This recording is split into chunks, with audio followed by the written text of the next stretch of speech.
متحدہ قومی موومنٹ نے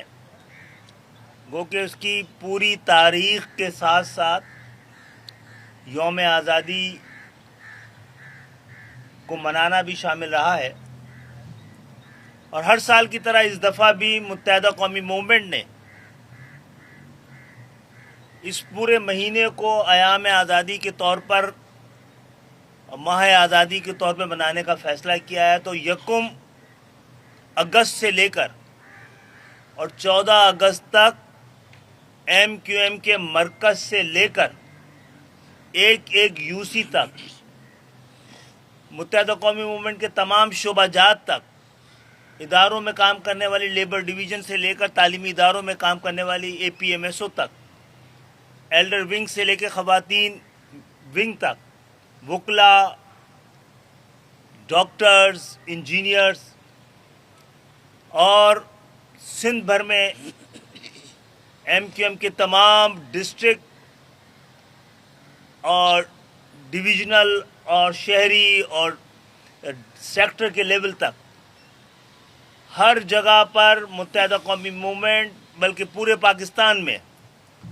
کشمیر میں، گلگت بلتستان میں، چاروں صوبوں میں سینکڑوں پروگرام یوم آزادی کی مناسبت سے اور اس کی نسبت سے ہم نے ارینج کیے ہیں، اور آپ لوگوں کو زحمت اس لیے دی کہ آپ کے کیمرے کے ذریعے ہم پورے پاکستان کو اس اپنے ان پروگراموں کی دعوت دے سکیں، اس میں شمولیت کی درخواست کر سکیں، اور آپ کے میڈیا کے ذریعے بھی ان سے درخواست کر سکیں کہ یہ ایک بڑا اہم سال ہے۔ کراچی اور سندھ کے شہری علاقے، جہاں پر وہ لوگ آباد ہیں کہ جن کے آباء و اجداد نے وہ ایک بہت بڑی تحریک، ایک بہت بڑی جدوجہد کے ساتھ ملت اسلامیہ کو اسلام کے نام پر ایک وطن حاصل کر کے دیا تھا۔ 13 اور 14 اگست کی درمیانی رات یہ MQM کا دہائیوں پرانا ایک جگہ بھی ہے، اور یہ ہمارے روایتوں کا حصہ بن گیا ہے کہ شب آزادی 13 اگست کو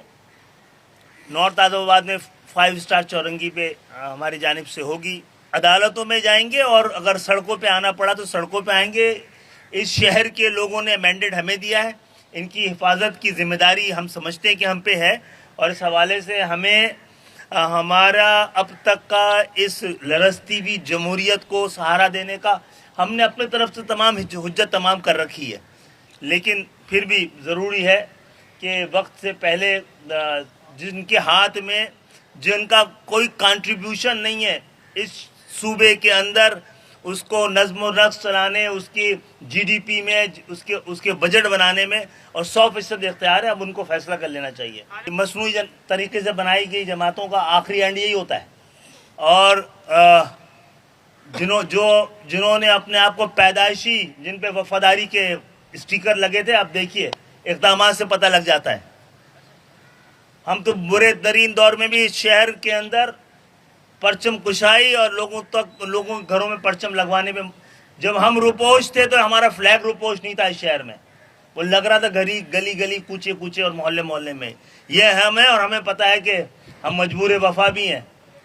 اور اس کو اپنے پر فرض بھی سمجھتے ہیں۔ ہمیں اپنے اجداد کی روحوں کو خوش کرنے کے لیے کر رہے ہیں ہم، جس وجہ سے پاکستان کو آزاد کرایا گیا ہے،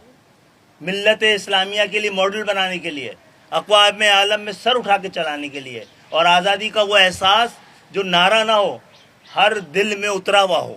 جی کراچی کے معاہدے پہ K4 پہ کام ہو رہا ہے، اکیلے ہم ہی لگے ہوئے تھے، اور ہم نے انہی وفاقی حکومتوں سے، جو 70 سال میں کام نہیں ہوا تھا نا، سینسس کا وقت بڑھا کر، اور پھر اس کے اندر جو وارداتیں ہو رہی تھی ان کو درست کروا کر، کم سے کم آدھا کراچی اور سندھ کے شہری علاقوں کی آدھی جو آبادی لاپتہ تھی اس کو ہم نے بازیاب کروایا ہے، اور آدھی کی انشاءاللہ آئندہ 5 سال میں ہم دوبارہ کوشش کریں گے کہ مردم شماری ہو، اور باقی لوگوں کو بھی بازیاب کروائیں گے۔ اس سال کی مئی نے بہت ساری چیزیں تبدیل کر دی ہیں۔ اب پاکستان کو بڑا موقع ملا ہے کہ عالمی منظرنامے میں اپنا کردار ادا کرے تو کسی طرح بھی خدا یہ پاکستان کو ایک بہت بڑا موقع ملا ہے، اور ہم نے اگر سیاسی مفادات کو قومی مفادات پہ ترجیح دی تو پھر یہ موقع ہم کھو دیں گے.